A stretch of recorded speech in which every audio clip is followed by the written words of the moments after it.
ইব্রাহিম আলাইহিস সালাম ছিলেন হযরত নূহ আলাইহিস সালামের সম্ভবত 11তম অধ্যস্তন পুরুষ। নূহ থেকে ইব্রাহিম পর্যন্ত প্রায় 2000 বছরের ব্যবধান ছিল। হযরত সালেহ আলাইহিস সালাম এর প্রায় 200 বছর ধরে ইব্রাহিমের আগমন ঘটে। ঈসা থেকে ব্যবধান ছিল 1700 বছর অথবা প্রায় 200 বছরের। তিনি ছিলেন আবুল আম্বিয়া বা নবীগণদের পিতা এবং তার স্ত্রী সারা ছিলেন উম্মুল আম্বিয়া বা নবীগণদের মাতা। তার স্ত্রী সারার পুত্র হযরত ইসহাক এর পুত্র ইয়াকুব আলাইহিস সালামের বংশধর বনু ইসরাইল নামে পরিচিত এবং অপর স্ত্রী হাজেরার পুত্র হযরত ইসমাইল আলাইহিস সালামের বংশে জন্ম নেন বিশ্বনবী ও শেষ নবী হযরত মুহাম্মদ সাল্লাল্লাহু আলাইহি ওয়াসাল্লাম, যার অনুসারীগণ উম্মতে মুহাম্মাদি বা মুসলিম উম্মাহ বলে পরিচিত। বাবেল হতে তিনি কেনানে ফিলিস্তিনে হিজরত করেন। সেখান থেকে বিবি সারার বংশজাত নবীগণদের মাধ্যমে আশেপাশে সর্বত্র তাওহীদের দাওয়াত বিস্তার লাভ করে। উপস্ত্রী হাজেরার পুত্র ইসমাইলের মাধ্যমে বাইতুল্লাহ ও তার আশপাশ এলাকায় তাওহীদের প্রচার ও প্রসার হয়।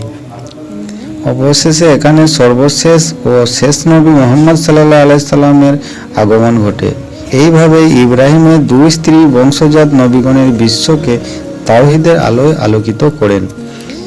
শেষ নবী মুহাম্মদ সাল্লাল্লাহু আলাইহি সাল্লামের দেহ সৌষ্ঠব ও চেহারা মোবারক পিতা ইব্রাহিম আলাইহিস সালামের ন্যায় ছিল, যা তিনি মেরাজ থেকে ফিরে এসে উম্মতকে খবর দেন। ইব্রাহিম আলাইহিস সালাম ছিলেন ইহুদি, খ্রিস্টান, মুসলমান সকল ধর্মীয় সম্প্রদায়ের পিতা, কেননা আদম আলাইহিস সালাম ও ইব্রাহিম আলাইহিস সালাম পর্যন্ত 10-12 জন নবী বাদে শেষ নবী মুহাম্মদ সাল্লাল্লাহু আলাইহি সাল্লাম পর্যন্ত 1,24,000 পয়গাম্বরের প্রায় সকলেই ছিলেন ইব্রাহিম আলাইহিস সালামের বংশধর। পবিত্র কোরআনে বর্ণিত হয়েছে, নিশ্চিত আল্লাহ আদম, নূহ, আলে ইব্রাহিম ও আলে ইমরানকে বিশ্ববাসীর উপরে নির্বাচিত করেছেন।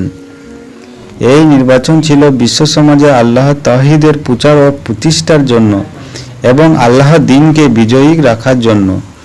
ইব্রাহিম ছিলেন নবীগণদের পিতা এবং পুত্র মুহাম্মদ ছিলেন নবীগণদের নেতা। এই বিষয়টি সর্বদাই মুমিনদের জাগরুক রাখার জন্য দৈহিক সালাতের শেষ বৈঠকে পঠিত দরুদের মধ্যে ইব্রাহিম ও মুহাম্মদের উপরে এবং উভয় পরিবারের বর্গের উপরে আল্লাহর অনুগ্রহ বর্ষণের জন্য দোয়া করার বিধান রাখা হয়েছে।